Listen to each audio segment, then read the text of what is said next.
Voici le référentiel en ligne du gouvernement du Mali.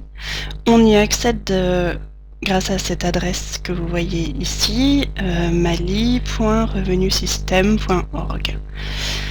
Alors, on peut rentrer ici son nom d'utilisateur et son mot de passe si on en a déjà un. Si on n'en a pas, on clique sur Nouvel utilisateur, ici, pour se créer un nom d'utilisateur et un mot de passe. Je vais vous montrer tout de suite comment ça fonctionne.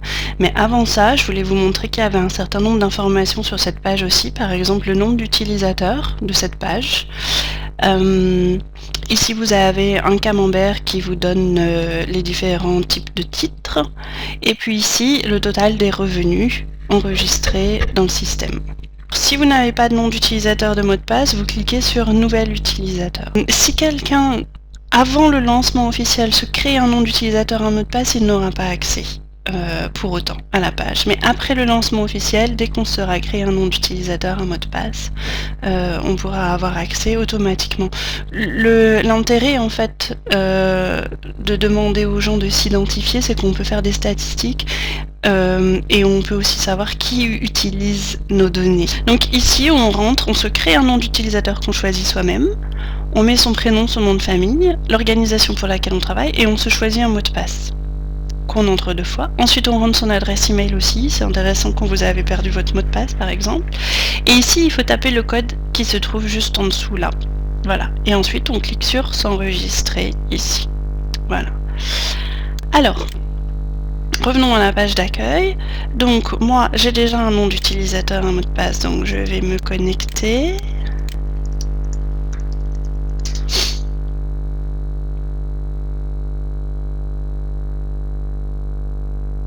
Voilà, ça met un petit peu de temps à charger puisqu'il y a énormément de données. Alors, ce qu'il faut voir, c'est que le menu principal se trouve ici. Titre, tableau de bord, paiement, carte, aide et tableau. Donc titre, c'est ce que vous voyez ici en dessous. Tableau de bord, je vais vous le montrer tout à l'heure, les paiements, les cartes, l'aide. Et le tableau, ici, pour l'instant, on n'a qu'un seul tableau. Dans le référentiel, ce sont les titres miniers enregistrés dans MCAS. Très bientôt, on aura les titres pétroliers aussi, comme je vous le disais. Et puis on peut envisager aussi d'avoir les titres forestiers par exemple. Alors pour l'instant nous sommes donc dans la partie titres et ici vous les voyez par société, c'est-à-dire que là vous avez la liste de toutes les sociétés minières qui ont des titres et entre parenthèses vous voyez le nombre de titres qu'ils ont, actifs, expirés, suspendus, etc. On pourrait aussi cliquer sur par type de titre, ça vous donnerait à la place de la liste des sociétés minières, la liste des types de titres. Et alors ensuite, ce que vous pouvez faire, c'est que quand vous cliquez sur une société, vous allez voir la liste de ces titres qui s'affiche en dessous. Voilà, par exemple, Avion Mali Exploration a 3 permis de recherche, qui sont tous les 3 actifs. Ensuite, vous avez aussi la possibilité d'utiliser les filtres qui se trouvent là sur la gauche. Par exemple, si vous connaissez un code d'un titre, ce sont les codes qui se trouvent ici. Il y a peu de chances que vous les connaissiez, mais si vous connaissez un code, vous pouvez faire la recherche en tapant le code ici. Si vous connaissez le nom de la société ou le numéro d'identification fiscale. Sinon, vous pouvez aussi demander de filtrer par type de titre, c'est-à-dire de ne voir par exemple que les autorisations d'exploitation. À chaque fois que vous choisissez un filtre, il faut cliquer sur appliquer pour l'appliquer. Le statut, par exemple, vous pouvez demander de voir seulement les titres actifs. Alors, par exemple, allons voir la société Birimian. Voilà.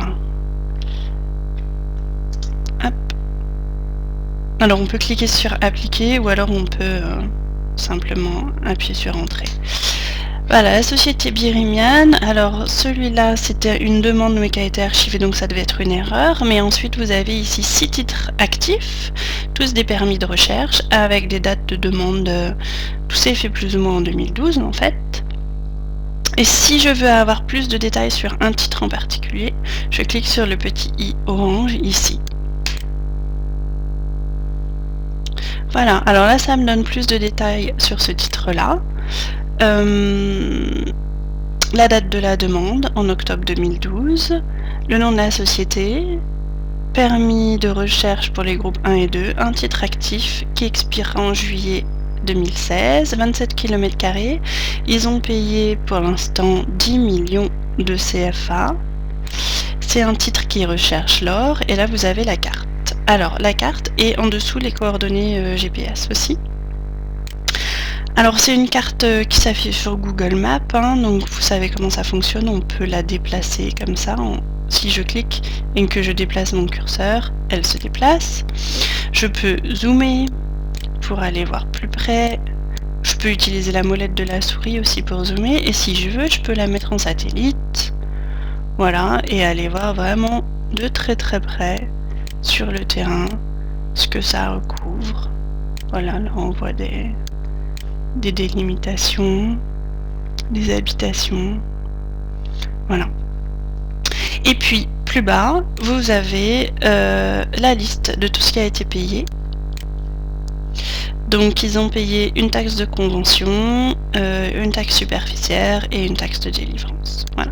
Donc là, vous avez vraiment toutes les informations par rapport, enfin, un certain nombre d'informations utiles par rapport à ce titre-là.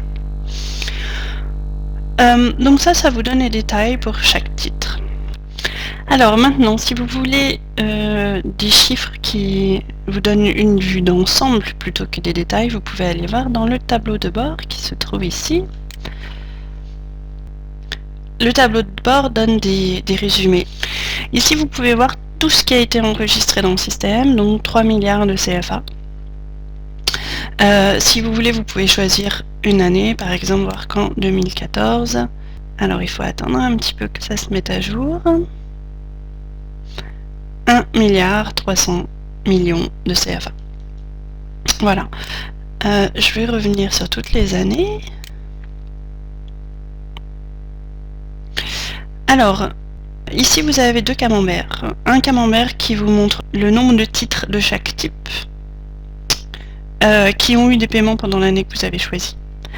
Et ici, le nombre de titres de chaque statut. Donc vous voyez 639 titres actifs, et puis après 27 en approbation, 109 qui sont archivés, 22 annulés, etc., etc.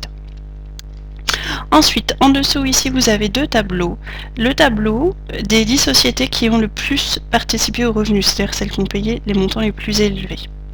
La Société des mines de Fincolo qui a payé 518 millions, West Africa Cement, etc. Quand je clique dessus, ça me redonne des informations sur cette société, son numéro d'identification fiscale, son numéro d'enregistrement, son adresse, le total des paiements. Le total des autres titres, des autres taxes, pour l'instant, on n'a rien. Voilà, et donc là, vous voyez les détails de ce qui a été payé pour les différents titres, en fait. Ensuite, ici, les 10 titres les plus conséquents, c'est-à-dire les titres qui ont apporté le plus d'argent. Et si vous cliquez dessus, vous voyez les détails. Voilà.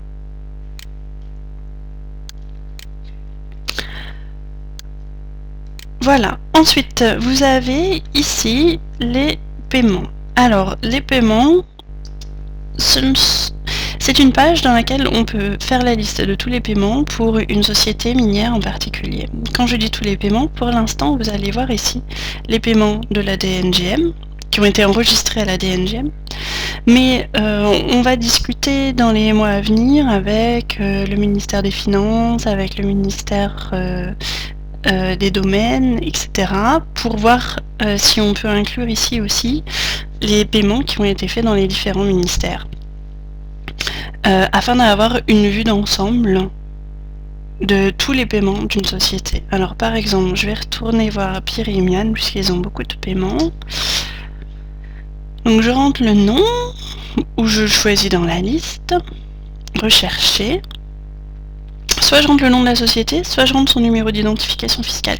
Ça peut être intéressant quand vous cherchez le numéro d'identification fiscale d'une société, ou inversement quand vous avez un numéro d'identification fiscale que vous cherchez le nom de la société. Et ici j'ai donc la liste de tous les paiements, donc pour l'instant seulement des taxes de convention, des taxes de délivrance, des taxes superficiaires.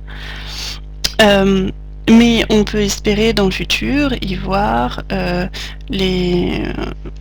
un certain nombre de taxes, d'impôts, de taxes de douane, etc.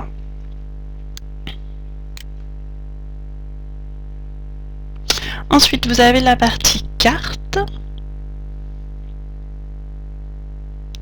Sur la base de Google Maps, une fois de plus, hein, où vous pouvez choisir soit un type de titre, soit un statut, soit une société. Donc je pense que le plus intéressant, c'est d'aller voir les titres actifs. Voilà, ça va se mettre à jour. Et là, vous avez la liste de tous les titres actifs au Mali. Avec la possibilité encore de se déplacer, de zoomer. Et si vous voulez voir les images satellites, vous pouvez aussi. Alors, vous remarquerez que quand je me déplace sur la carte, j'ai le nom de la société qui s'affiche et le code du titre, et si je clique dessus, ça me redonne les informations, quelle est la société, autorisation d'exploitation de carrière, un titre actif qui expirera en 2022, 185 mètres carrés, voilà tout ce qu'ils ont payé, voilà leurs coordonnées, et ils ont payé donc une taxe d'extraction de ramassage. Alors, j'imagine que vous aurez remarqué des chevauchements. On a étudié les chevauchements, normalement il n'y a aucun souci de chevauchement. Normalement on n'a pas de souci de chevauchement, c'est-à-dire qu'on n'en a pas identifié qui était problématique. Ce chevauchement-là par exemple est un chevauchement qui est autorisé par le code minier. Vous savez que le code minier autorise des substances de groupes différents à se chevaucher en fonction des groupes. Donc ici par exemple on a un permis de recherche de fer, c'est-à-dire de groupe 3, qui se superpose avec une autorisation d'exploitation de diamant, c'est-à-dire de groupe 1. Donc c'est un chevauchement qui est autorisé. Voilà, vous pouvez donc filtrer les cartes comme cela vous paraît utile.